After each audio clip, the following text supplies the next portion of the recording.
Welcome to Eerie Trails. Where the roads twist deeper than they should, and shadows remember your name.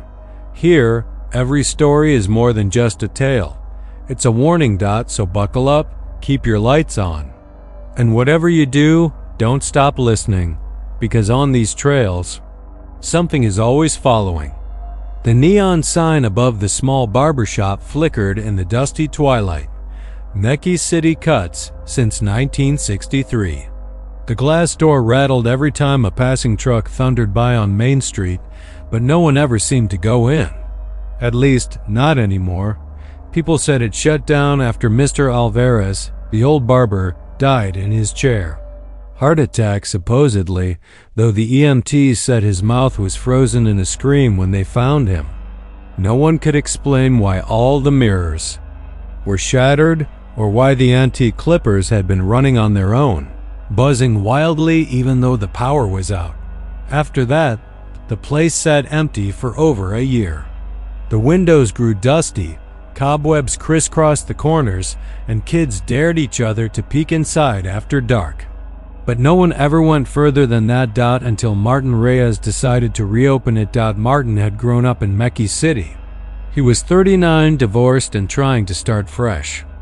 After losing his job at the refinery in Odessa, he moved back in with his mother and used what little savings he had to lease the old barbershop. Everyone told him to let it go, that it was cursed or whatever nonsense people believed. But Martin wasn't superstitious. He just needed work. The first thing he did was replace the windows, sweep out the dust, and paint over the mildew stains that had crept across the walls like veins. He even installed a new mirror, an old, ornate thing he bought at a flea market just outside of town. The seller practically gave it away, said it was too old to reflect properly. Martin didn't care. It looked classy, like something from the 40s, with curling vines carved into the dark wood frame. He opened the shop on a Thursday. Business was slow at first, mostly walk-ins from guys who didn't care about ghost stories. But by the second week, people started talking about the mirror. "Something feels off," said Donnie, a middle-aged mechanic. "It's like I don't look quite like myself in it. Like I'm watching someone wear my face." Martin laughed it off. "Just a weird angle," he said. "These old mirrors warp a bit." But the comments kept coming. One man swore he saw someone standing behind him when no one else was in the room. A woman picking up her son said the reflection didn't move right, it turned its head too slowly, and smiled when the boy didn single quotes t. And then the dream started. Martin woke one night to the sound of clippers buzzing. He sat up in bed, drenched in sweat, even though the room was cold. His phone was dead. When he got to the shop the next morning, he found the chair turned toward the mirror, clippers lying on the floor. He didn't remember leaving them out.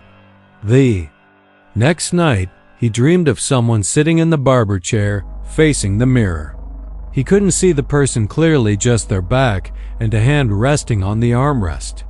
In the dream, Martin reached for the light switch, but the room was already lit, glowing with a kind of sickly yellow tone. The figure turned, but just as the face came into view, Martin woke up. He started keeping the mirror covered with a sheet. That helped for a while, but business dropped. People began to avoid the shop again. Rumors spread.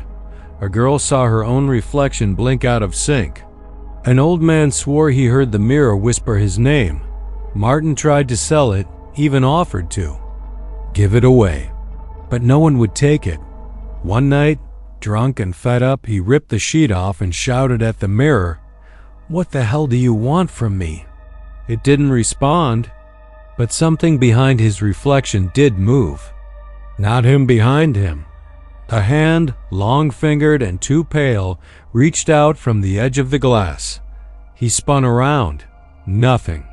He put the sheet back and slept at his mom's place for the weekend, but the dreams returned, more vivid, more violent.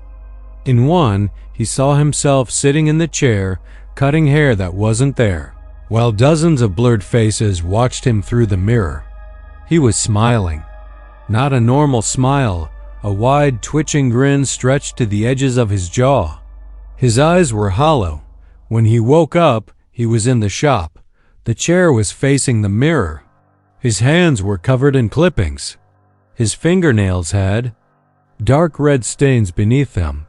He hadn't cut anyone's hair that night. He tried to get rid of the mirror again, loaded it into his truck, drove out to the old landfill on the edge of Meki. He hurled it in with the rest of the trash, watched it disappear into the dark. When he got home, it was already hanging on the wall. Same spot. No dust, no cracks. Like it had never left. That night, the reflection was missing altogether. Just the shop empty, no Martin. Then it came back slowly, one feature at a time.